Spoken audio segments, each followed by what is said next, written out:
अस्सलाम वालेकुम। मैं तुहाडा वीर एहसानुल्ला संधू। ठीक है, जिद्दां कि मैं तुहानूं दस्सिया सी कि मैं मेरे हत्थ पैर लग जाने हैं। ठीक है, तो वो कंप्लीटली हत्थ पैर भी लग गए आ, शुक्र अल्लाह पाक दा। देखो, तो दूसरी गल ये है कि मैं अपने वड्डे भाई की शादी ते जा रहा हाँ, उन्हें इनवाइट किया सी, तो मैं बड़ा खुश हाँ।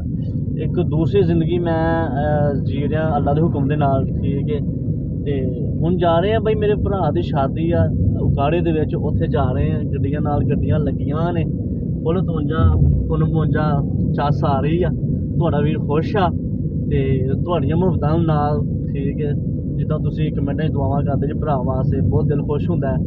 ठीक है, ते बाकी मेरे चेहरे ते मुस्कुराहट वेख के तुहानूं पता लग ही जाना कि भाई हुण ठीक है, खुश है तुहाडा वीर एहसानुल्ला, बल्कि तुहाडा वीर एहसानुल्ला भी हो गया जी। अस्सलाम वालेकुम। मैं तुहाडा वीर एहसानुल्ला संधू। जिस तरह के मैं पिछली कंप्लीट वीडियो बना रहा सीगा कि मैं बहुत ज़्यादा खुश सीगा। ठीक है, बहुत ज़्यादा मैनू खुशी हो रही सी। कंप्लीटली ये कि मेरे हत्थ पैर भी लग गए। ठीक है, मसनूई हत्थ भी तो पैर भी लग गए। तो मैं कंप्लीट वीडियो बनाने की कोशिश की, मेरे को बनी नहीं, क्योंकि मैं हजे मेरी प्रैक्टिस जारी है हत्थां पैरां दी चलण वास्ते। ठीक है, अपने भरा दी मैं शादी ते गया सीगा, कज़न मेरा। ठीक है, उनकी शादी ते गया ही।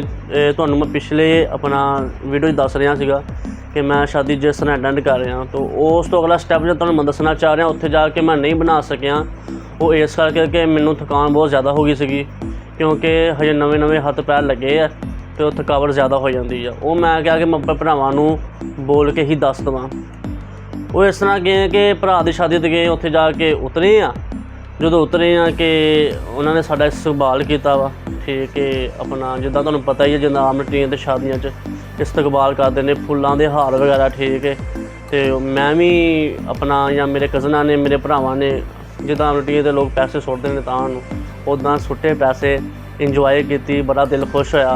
और जिन्ने वीर भरा उत्थे मैनूं देखण वाले सी, जिन्ने साडे उत्थे रिश्तेदार सी, मेरे भाई की शादी हुई रिश्तेदार नाल। ठीक है, उत्थे साडे रिश्तेदार भी सीगे, बाकी वीर भरा चाहण वाले भी सीगे, मेरे फैन भी आए, कहते भाई तुहाडे फैन आ। मेरा बड़ा दिल खुश होया, मैनूं सारे उत्थे मिले। ठीक है, तो उन्होंने साडा इस्तकबाल भी बहुत अच्छे तरीके नाल कीता। बड़ी खुशी हुंदी है यार, क्योंकि मैं बहुत परेशान सीगा। अज तो तकरीबन थोड़े दिन पहले मैं बहुत ज़्यादा परेशान सीगा, क्योंकि मेरे हत्थ पैर मैं रिमूव कर दिते गए।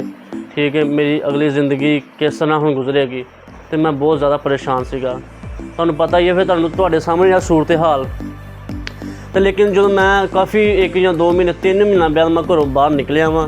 जो मैं बाहर निकलिया वां तो वीर भरावां दा, तुहाडे वीर भरावां दा, आवाम दा प्यार वेख्या वा, तो मेरा बड़ा ही दिल खुश होया वा। ठीक है, सारे वीर भरा बहुत चंगे कमेंट करते हैं कि कोई नहीं, अल्लाह पाक खैर करेगा, असीं एहसानुल्ला भाई तुहाडे नाल। ठीक है, तो दूसरी गल ये है कि मैं वीडियो नहीं बना सकिया उत्थे जाके अपने भरा की शादी की, क्योंकि मैनूं थकावट बहुत ज़्यादा हो गई सी, नाले रश बहुत ज़्यादा लगा सी, इस करके मेरे को ना नहीं बनी। रश बहुत ज़्यादा सीगा। ठीक है, तुहानूं पता नस भजाई बहुत ज़्यादा लगी हुंदी ब्याह दे विच, इस करके मैं कंप्लीट वीडियो नहीं बना सकिया। मैं क्या भरावां नूं बोल के दस लवां। तो अल्लाह का शुक्र आ, भरा की शादी हो गई है, शुक्र अलहमदुलिल्लाह, बहुत अच्छा काम हो गया इत्थे। ठीक है, शादी हुई, वापसी आए। ठीक है, हुण मैं थोड़ा फ्री सीगा, मैं क्या भरावां नूं भी अपनी खुशी का इजहार कर लिया। भरा भी ये कह रहे सी कमेंटां विच, भाई जान सानूं दसो तुहाडे नाल की होया की नहीं होया, तुसीं भरा की शादी ते जा रहे हो, सानूं भी दसो।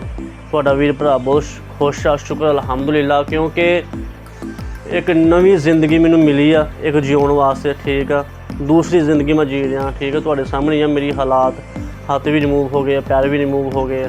तो कोई नहीं, मसनूई औज़ार मैं इस्तेमाल कर रहा वां, प्रैक्टिस जारी है। बाकी इंशाअल्लाह तुहानूं रोज़ाना ही तुहानूं ना इंशाअल्लाह मैं मिलदा रहांगा ब्लॉग दे विच। ठीक है, तो तुसीं मिल के सारे भरावां ने ब्लॉग च मैं रोज़ाना अपलोड कराया करांगा इंशाअल्लाह। तुसीं सारे वीरां भरावां ने सपोर्ट करनी है मिल के। मैनूं तुहाडे सारे वीर भरावां दी सपोर्ट दी ज़रूरत है। मैं ये नहीं कहंदा नहीं फलाने दे सिर तो होया, फलाने सिर तो होया। ठीक है, मैनूं सपोर्ट कीती तुसां ने, तुसीं टिकटॉक ते मैनूं सपोर्ट कीती है, तो मैं वायरल होया। यूट्यूब ते भी तुसीं सारे वीरां भरावां ने ठीक है सपोर्ट करनी है, तो तां ही मैं वायरल होना वा। ठीक है ना, तो बाकी तुहाडियां सारे वीरां भरावां दियां मुहब्बतां दा शुक्रिया, जिन्ने मैनूं वड्डे वेखदे ने, निक्के वेखदे ने, जां हम उम्र देखदे ने, तो शुक्र तुहाडे सारे वीरां भरावां दा शुक्रिया मुहब्बतां दा। ठीक है, तो बाकी छोटी छोटी गल तो अपनी जिंदगी दे विच ठीक है परेशान ना होया करो। ठीक है, इस जिंदगी इक्को बारी मिलदी आ, ਠੀਕ ਹੈ। ਇੱਕੋ ਵਾਰੀ ਜ਼ਿੰਦਗੀ 'ਤੇ ਆਏ ਆ, ਬਾਰ-ਬਾਰ ਜ਼ਿੰਦਗੀ ਨਹੀਂ ਮਿਲਦੀ। 2-4 ਦਿਨ ਜ਼ਿੰਦਗੀ ਦੇ ਹੱਸ ਕੇ ਗੁਜ਼ਾਰ ਲਾਂਗੇ ਤਾਂ ਵੀ ਗੁਜ਼ਰ ਜਾਣੀ ਆ, ਪਰੇਸ਼ਾਨ ਹੋ ਕੇ ਗੁਜ਼ਾਰ ਲਾਂਗੇ ਤਾਂ ਵੀ ਗੁਜ਼ਰ ਜਾਣੀ ਆ। ਬਾਕੀ ਸ਼ੁਕਰ ਅਲਹਮਦੁਲਿਲਾ, ਅੱਲਾਹ ਪਾਕ ਜਿਹੜੇ ਹਾਲ 'ਚ ਰੱਖੇ, ਸ਼ੁਕਰ ਅੱਲਾਹ ਦਾ ਅਦਾ ਕਰਿਆ ਕਰੋ। ਬਾਕੀ ਮੈਂ ਤੁਹਾਡਾ ਵੀਰ, ਬਾਕੀ ਤੁਹਾਡੇ ਸਾਰੇ ਵੀਰਾਂ ਭਰਾਵਾਂ ਦੀਆਂ ਮੁਹੱਬਤਾਂ ਦਾ ਸ਼ੁਕਰੀਆ। ਗੱਲ ਕਰਨ ਦਾ ਮਕਸਦ ਇਹ ਵਾ ਕਿ ਜਿੰਨੇ ਭਰਾ ਵੀ ਵੀਰ ਭਰਾ ਇੱਥੇ ਯਾਰ ਵੀਡੀਓ ਦੇਖਣ ਆਉਂਦੇ ਆ, ਕੁਛ ਵੀਰ ਭਰਾ ਐਸੇ ਜਿਹੜੇ ਚੈਨਲ ਸਬਸਕ੍ਰਾਈਬ ਨਹੀਂ ਕਰਦੇ, ਲਾਈਕ ਨਹੀਂ ਕਰਦੇ ਯਾਰ, ਜਿੰਨੇ ਵੀ ਵੇਖਣ ਆਉਂਦੇ ਹੋ ਲਾਈਕ ਵੀ ਕਰਿਆ ਕਰੋ, ਸਬਸਕ੍ਰਾਈਬ ਵੀ ਕਰਿਆ ਕਰੋ ਯਾਰ, ਅਤੇ ਕਮੈਂਟ ਵੀ ਕਰਿਆ ਕਰੋ, ਠੀਕ ਹੈ। ਮੈਂ ਤੁਹਾਡਾ ਵੀਰ ਅਹਿਸਾਨੁੱਲਾ ਤੁਹਾਡਾ ਬਹੁਤ ਸ਼ੁਕਰਗੁਜ਼ਾਰ ਹਾਂ ਯਾਰ, ਤੁਸੀਂ ਮੈਨੂੰ ਦੇਖਦੇ ਹੋ। ਜਿਹੜੇ ਵੇਖਦੇ ਹੋ ਵੇਖ ਕੇ ਵੈਸੇ ਹੀ ਚੱਲ ਜਾਂਦੇ ਹੋ, ਜਾਂ ਵੈਸੇ ਨਾ ਵੇਖ ਕੇ ਜਾਇਆ ਕਰੋ, ਲਾਈਕ ਵੀ ਕਰਿਆ ਕਰੋ, ਚੈਨਲ ਨੂੰ ਸਬਸਕ੍ਰਾਈਬ ਵੀ ਕਰਿਆ ਕਰੋ, ਠੀਕ ਹੈ। ਮੈਂ ਤੁਹਾਡਾ ਵੀਰ ਅਹਿਸਾਨੁੱਲਾ ਸੰਧੂ।